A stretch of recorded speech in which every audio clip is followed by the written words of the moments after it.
नमस्कार, मैं हूं आमिल बेग। आप देख रहे हैं सिटी बुलेटिन न्यूज़। पेश हैं आज के प्रमुख समाचार।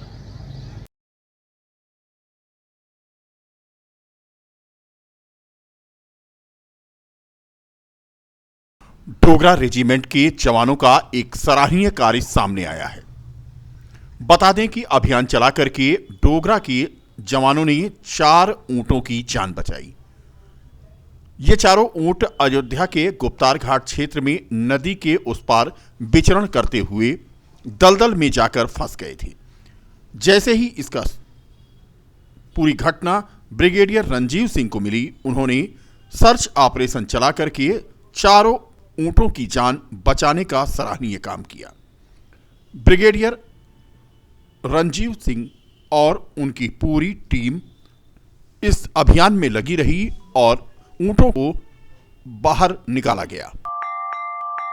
डॉक्टर अंबेडकर युवा संगठन उत्तर प्रदेश के तत्वावधान में संविधान दिवस यानी कल से ही भूख हड़ताल पर कार्यकर्ता बैठे हैं। तिकोनिया पार्क तहसील सदर में मांगों को लेकर के यह धरना चल रहा है। धरने पर बैठे निर्मल बुद्ध ने बताया कि राजस्व और पुलिस प्रशासन के द्वारा तहसील सदर के थाना गोसाईगंज में 20 अक्टूबर 2021 से आज 27 नवंबर 2024 तक गाटा संख्या 43 का क्षेत्रफल 0.506 ईयर का हिस्से की पैमाइश न करके मनमानी तरीके से संविधान रचयिता बाबा साहब अंबेडकर की मूर्ति को हटाने के विरोध में तथा उक्त जमीन की पैमाइश करवा करके रकबा 506 ईयर से शेष जमीन पर खूंटा गाड़ने की मांग को लेकर के हम लोग आमरण अनशन पर बैठे हैं। फैजाबाद बार एसोसिएशन के कार्यकारिणी के चुनाव को लेकर के सरगर्मी बढ़ गई है। आगामी 17 तारीख को मतदान होना है। सभी प्रत्याशी कचहरी परिसर में शैडो में जाकर के वोट मांग रहे हैं और अधिवक्ताओं से अपनी अपनी प्राथमिकता बता रहे हैं। इसी कड़ी में अध्यक्ष पद पर अरविंद सिंह ने भी अधिवक्ताओं के सम्मुख जाकर के अपनी प्राथमिकता बताई और कचहरी में क्या क्या समस्याएं हैं उनको भी सुना। अधिवक्ता अरविंद सिंह ने बताया कि पिछले 3 वर्षों से अधिवक्ता संघ में वर्चस्व की लड़ाई में 2 बार मामला सुप्रीम कोर्ट में गया। इस समय भी सुप्रीम कोर्ट में मामला विचाराधीन है। यह ऐसा नहीं होना चाहिए। हमारे सदन का मामला है, अधिवक्ता संघ परिवार है, हमारे बीच कोई समस्या नहीं है। जनरल बॉडी बुला करके उसको सॉल्व किया जा सकता है। आवश्यकता पड़ी तो गुप्त मतदान भी कराया जा सकता है। फिलहाल वो चुनाव में सक्रिय है। देखिए, पिछले विगत 3 वर्षों से हमारे अधिवक्ता संघ में आपसी वर्चस्व की लड़ाई में 2 बार मामला माननीय सुप्रीम कोर्ट तक गया है और इस समय भी माननीय उच्च न्यायालय सुप्रीम कोर्ट में विचाराधीन है। ये ऐसा नहीं होना चाहिए था। ये हमारे सदन का मामला है। अब अधिवक्ता संघ हमारा अधिवक्ता परिवार है। हमारे बीच कोई समस्याएं हैं, मनमुटाव है, हम जनरल बॉडी बुला के उसमें सॉल्व कर सकते हैं। यदि आवश्यकता पड़े तो गुप्त मतदान भी हो सकता है।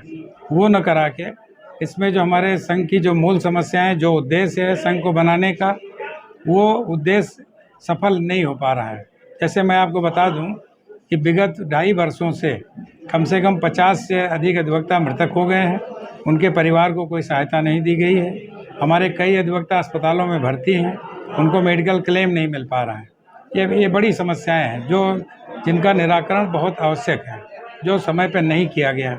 ऐसा नहीं है कि पैसे की कमी है हमारे संघ में, पैसे की कमी नहीं है। हमारा 5 से 10 लाख रुपया हर साल इनकम टैक्स में कट जाता है। इनकम टैक्स रिटर्न नहीं फाइल किया जा रहा है। जो अधिवक्ताओं का मूल अस्त्र हमारी किताबें हैं, वो किताबें नहीं मंगाई जा रही हैं। मैं अध्यक्ष 2019 में था, उसके बाद से सारे जर्नल लगभग बंद हैं, कोई किताबें नहीं मंगाई जा रही। जो अधिवक्ताओं की मूलभूत समस्याएं हैं उनका निराकरण नहीं किया जा रहा है। हमारे अधिवक्ताओं की सबसे बड़ी समस्या है कि गर्मी के दिनों में हमारे शेडों में बिजली नहीं रहती है, पंखे बंद हो जाते हैं। अधिवक्ता गर्मी के मौसम में भी कोट पहने हुए और बिना बिजली के टीन सेट के नीचे, आप कल्पना कर सकते हैं कि कितनी गर्मी होती है, उसमें भी काम कर सकता है। उसके करना पड़ता है काम, उसकी तरफ किसी का ध्यान नहीं गया।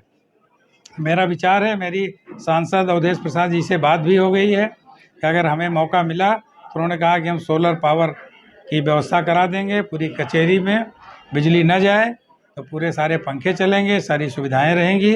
और चूंकि रात में हमारा इस्तेमाल नहीं होता, तो रात वाली बिजली रुदौली और मवई ब्लॉकों की 114 बेटियों ने मंगलवार को 7 फेरे लिए और जन्म जन्मांतर तक एक दूसरे के साथ रहने की कस्में खाईं। इस दौरान समाज कल्याण विभाग का अमला वर वधुओं के इंतजाम में लगा रहा। इसमें रुदौली ब्लॉक की 84 तथा मवई ब्लॉक की 29 कन्याएं एक मंच पर शादी की डोर में बंध गईं। विधायक रामचंद्र यादव ने नरौली में हुए विवाह समारोह में कहा कि बेटी के जन्म लेते ही माता पिता उसकी शादी की चिंता करने लगते हैं।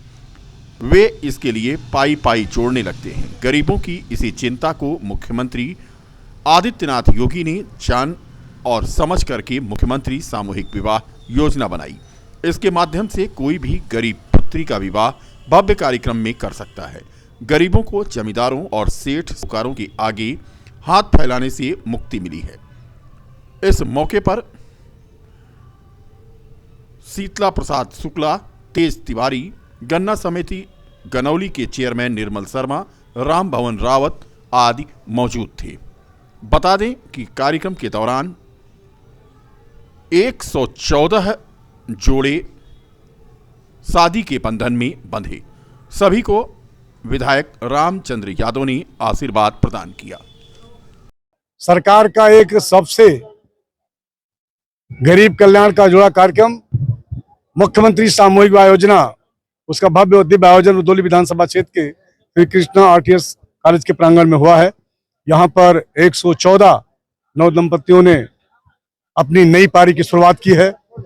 इस भव्य और दिव्य आयोजन में जितने गरीब परिवारों के शादी का ये कार्यक्रम संपन्न हुआ है, मैं उनका सबका अभिवादन करता हूँ, स्वागत करता हूँ और उनके सभी परिवारजनों का स्वागत करता हूँ।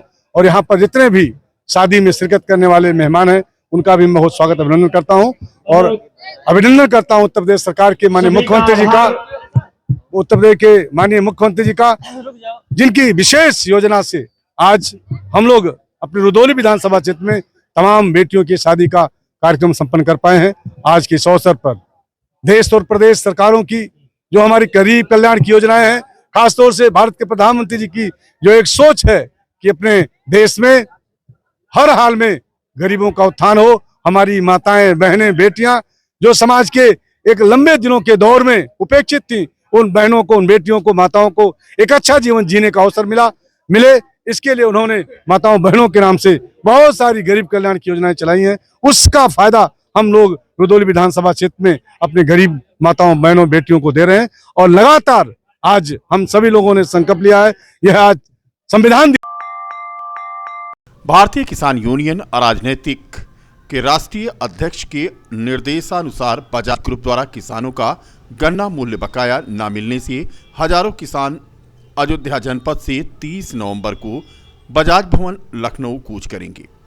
जिलाध्यक्ष अरविंद यादव ने आज कहा कि बजाज मिल द्वारा किसानों का हजारों करोड़ रुपए बकाया है जो अभी तक मिला नहीं है।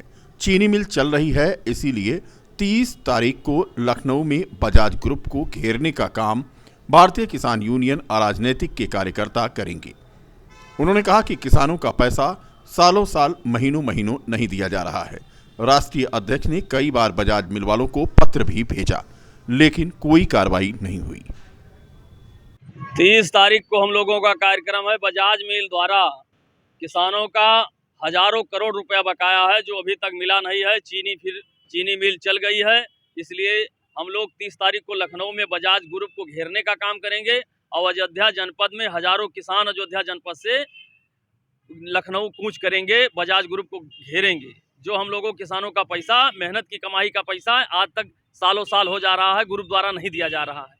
अध्यक्ष, राष्ट्रीय अध्यक्ष ने कई बार इनको पत्र लिखा, लेकिन पत्र पर सुनवाई नहीं हुई। अब आर पार की लड़ाई होगी। 30 तारीख को पैसा हम लोग वहां से लेकर ही वापस आएंगे। बजाज हम लोग गन्ना देते थे, गन्ना के बदले में ये पहले 15 दिन पर देने लगे, फिर 1 महीना पर, अब 1 साल पर पैसा नहीं मिल रहा है। इसलिए अब हम लोग आर पार की लड़ाई लड़ने के लिए तैयार हैं। 30 तारीख को हम लोग आर पार की लड़ाई लड़ेंगे। हम सभी जनपद के माननीय जिला अधिकारी महोदय से भी कहना चाहते हैं कि 1000 करोड़ रुपया बकाया है, जिसमें से 700 करोड़ तो उसने पहले ही बेच दिया है। पैसा जब चीनी नहीं है तो पैसा किसानों को कहाँ मिलेगा। इसलिए जल्द से जल्द हर जिले में व्यवस्था कराकर बजाज ग्रुप का जितना भी बकाया है दिलाने का काम करें, नहीं तो हम लोग वहीं धरना प्रदर्शन आंदोलन करेंगे। शहर में आए दिन जाम लग रहा है। ऐसे में एसएसपी के निर्देश पर चौकी चौक के प्रभारी के नेतृत्व में चौक में अतिक्रमण हटाओ अभियान चलाया गया। बता दें कि अक्सर जाम की समस्या रहती है और लोगों को घंटों जाम में फंसे रहना पड़ता है। इसकी वजह से परेशानी बढ़ती है। पुलिस भी जाम हटवाने में लगी रहती है, लेकिन सबसे बड़ा कारण जाम लगने का है अनियोजित तरीके से वाहनों का सड़क पर पार्क होना, सड़क पर लगे ठेले जिनकी वजह से जाम लगता है। चौकी चौक के प्रभारी ने पुलिस बल के साथ सड़क पर हो रहे अतिक्रमण के विरोध में अभियान चलाया और रोड पर खड़े वाहनों का चालान किया। पटरी दुकानदारों को भी पीछे कराया और उनको हिदायत दी कि अगर वो ठेले लेकर आगे आएंगे तो सख्त कार्रवाई होगी। बता दें कि कुछ ठेले वालों की बेंच और कुर्सियां भी नगर कोतवाली में जमा करा दी गईं। बता दें कि चौक में रिकाबगंज तक के बीच में सड़क पर ही दुकानें लगाए जाने से अक्सर जाम लगता है।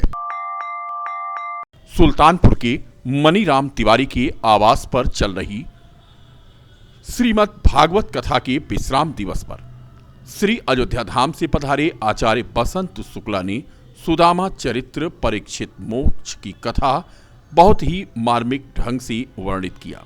सुदामा के बारे में उन्होंने कहा कि कृष्ण सुदामा की मित्रता का गुणगान पूरी दुनिया करती है।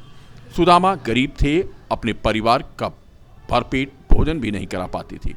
पत्नी के बार बार कहने के बावजूद वह श्री कृष्ण के पास सहायता मांगने के लिए जाने को तैयार नहीं थे। सुदामा चरित्र से हमको सीख मिलती है कि कठिनाइयों में हमें किस तरह से संघर्ष करना चाहिए और धैर्य बनाए रखना चाहिए।